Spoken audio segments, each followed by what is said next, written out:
Hi friends.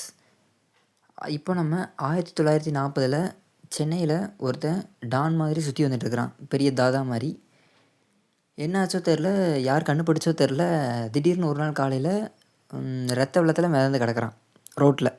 So யார் அவனை கொன்னது? இது ஒரு கொலையா, இல்லை இது ஒரு அரசியல் பின்னணியில் இருக்க ஏதாவது சதியா? அந்த மாதிரி எதுவுமே தெரியல. ஸோ இன்றைக்கி நம்மளோட க்ரைம் லிஸ்ட்டில் இருக்கக்கூடிய படம் தான் லட்சுமிகாந்தன் கொலை வழக்கு. ஸோ இது ஒரு வெறித்தனமான கொலையோட கேஸ் மாதிரி எடுத்திருப்பாங்க. ஸோ இந்த கேஸோட கிளைமேக்ஸ் என்ன ஆகுது, இந்த படத்தோட ஸ்டோரி எப்படி முடிக்கிறாங்க அப்படின்றத வரைக்கும் பார்த்துட்டு வரலாம். வாங்க வீடியோக்குள்ளே போகலாம். இந்த மூவியை பொறுத்த வரைக்கும் நம்ம ஹீரோ லட்சுமிகாந்தன் அப்படின்ற கேரக்டரில் தான் ரோல் பண்ணியிருப்பார். இந்த மூவி ஃபுல் அண்ட் ஃபுல் இவரை சுற்றி தான் மூவ் ஆகும். இந்த கதையில் இவர் ஒரு சினிமாவில் பத்திரிக்கையாளராக வேலை செய்கிறவர். ஊரில் இருக்கிற எல்லா நடிகர்களை பற்றின ரகசிய விஷயங்களையும் இவர் தெரிஞ்சு வச்சிருப்பார். அதனால் இந்த பகுதியில் வரும்போது ஒருத்தரோட கையில் இருக்கக்கூடிய அந்த பேனாவும் புத்தகமும் ஒருவரோட வாழ்க்கையை உயர்த்தவும் செய்யும், நினச்சா தாழ்த்தவும் செய்யும் அப்படின்ற ஒரு கான்செப்டை கொண்டு புரிய வச்சுருப்பாங்க. இதனாலேயே இவனை பார்க்கும்பொழுது மற்ற பெரிய பெரிய நடிகர்களுக்கு ஒரு சின்ன விதமான பயம் இருக்கும். ஆனால் இந்த பயம் ரொம்ப நாளைக்கு நீடிக்கலை.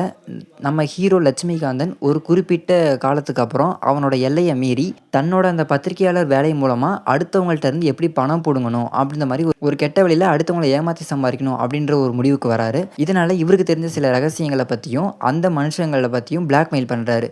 அதாவது இந்த மாதிரி நீ எனக்கு இவ்வளோ பணம் கொடு, அப்போ தான் நான் உன்னைய பற்றி வெளியே சொல்லாமல் இருப்பேன்.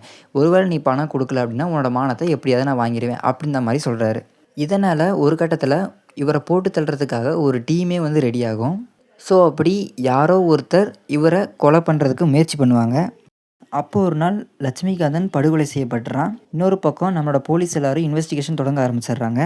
இங்கே ஒரு இன்ஸ்பெக்டர் என்ட்ரி ஆவார். இவர் இன்வெஸ்டிகேஷன் பண்ணுறாரோ இல்லையோ, வந்த உடனே டீயை போட்டுட்டு யாராவது சாட்சி சொல்ல வந்தால் முதல்ல அவங்களுக்கு ஒரு கிளாஸ் மோர் கொடுங்க அப்படின்ற மாதிரி சொல்லிகிட்டே இருப்பார் அடிக்கடி. இந்த மூவியில் இவர் ரொம்ப பாவம். ஏன்னா இந்த வழக்கில் சிக்கியிருக்கிறது எல்லாமே பெரிய பெரிய பிரபலமான நடிகர்கள். ஸோ இந்த கேஸை அவர் ஒழுங்காக ஹேண்டில் பண்ணல அப்படின்னா தன்னோட வேலையே போயிருன்ற ஒரு இக்கட்டான சூழ்நிலை தான் இந்த கேஸை ஃபுல் அண்ட் ஃபுல் அவர் இன்வெஸ்டிகேஷன் பண்ணிகிட்டு இருப்பார். அதே மாதிரி நம்மளுடைய திரை உலகங்களில் இருக்க அந்த நடிகர்களுக்கு என்ன ஒரு பயமாக இருக்குன்னா, அவன் செத்து போனாலும் அவன் எழுதி வச்ச அந்த டைரி வெளியே நமக்கு ஏதாவது பாதிப்பு ஏற்படுத்துருமோன்னு பயந்துக்கிட்டே இருப்பாங்க எல்லா நடிகர்களுமே. அதுக்கப்புறம் நம்மளோட இன்ஸ்பெக்டர் ஒவ்வொருத்தரையாக கூப்பிட்டு விசாரிப்பார். அப்போ விசாரிக்கும் போது தான் அந்த கொலை ஒருவரால் செய்யப்பட்டதில்லை, இது ஒரு கூட்டாக செய்யப்பட்ட ஒரு சதி அப்படின்றது தெரிய வருது. அப்போ தான் நம்ம இன்ஸ்பெக்டருக்கு ஒரு உண்மை புரிய வரும். அதாவது அவங்கெல்லாம் கொன்னதுக்கான காரணம் அவன் கிடையாது, அவன்கிட்ட இருக்கக்கூடிய அந்த ரகசியங்கள் தான் காரணம் அப்படின்றத நம்ம இன்ஸ்பெக்டர் கண்டுபிடிக்கிறாரு.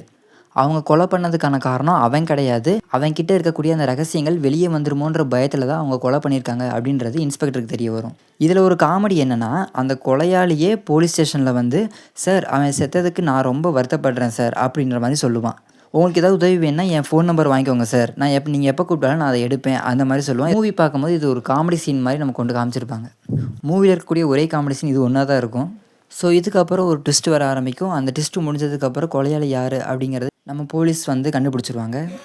இந்த மூவியில் நம்ம சென்னை மாநகரம் 1940களில் எப்படி இருந்துச்சோ அந்த மாதிரி ஒரு ஸ்க்ரீன் பிளே உருவாக்கியிருப்பாங்க. இது சூப்பராக இருந்துச்சு மூவியில். பட் இந்த படத்தில் என்ன ஒரு சோகமான விஷயம்னா, அவன் செத்ததுக்கப்புறம் அவனை பார்க்கறதுக்காக யாருமே வந்திருக்க மாட்டாங்க. ஸோ இதிலிருந்து அவன் எப்படி வாழ்ந்திருக்கான் அப்படிங்கிறத புரிய வைப்பாங்க நமக்கு. ஸோ இந்த மூவியோட ஓவரால் ரிவ்யூ பார்க்கும்போது கடைசியில் அந்த கேஸ் முடிஞ்சிச்சா, கொலையாளிக்கு தண்டனை கிடச்சிச்சா, ஆக மொத்தத்தில் இந்த கேஸ் முடிஞ்சிச்சா இல்லையா, இல்லை இதுவும் ஏதாவது ஊழல் பண்ணி மறைக்கப்பட்டுருச்சா, அப்படி எல்லாத்தையும் நீங்கள் தெரிஞ்சுக்கணும் அப்படின்னா கண்டிப்பாக இந்த மூவி பாருங்கள். இது ஒரு ஸ்லோ த்ரில்லர் மூவியாக இருந்தாலும் பார்க்குறதுக்கு இன்ட்ரெஸ்ட்டாக தான் இருந்துச்சு. இந்த படத்தை கண்டிப்பாக நீங்கள் ஃபேமிலியோட பார்க்கலாம். So no issues.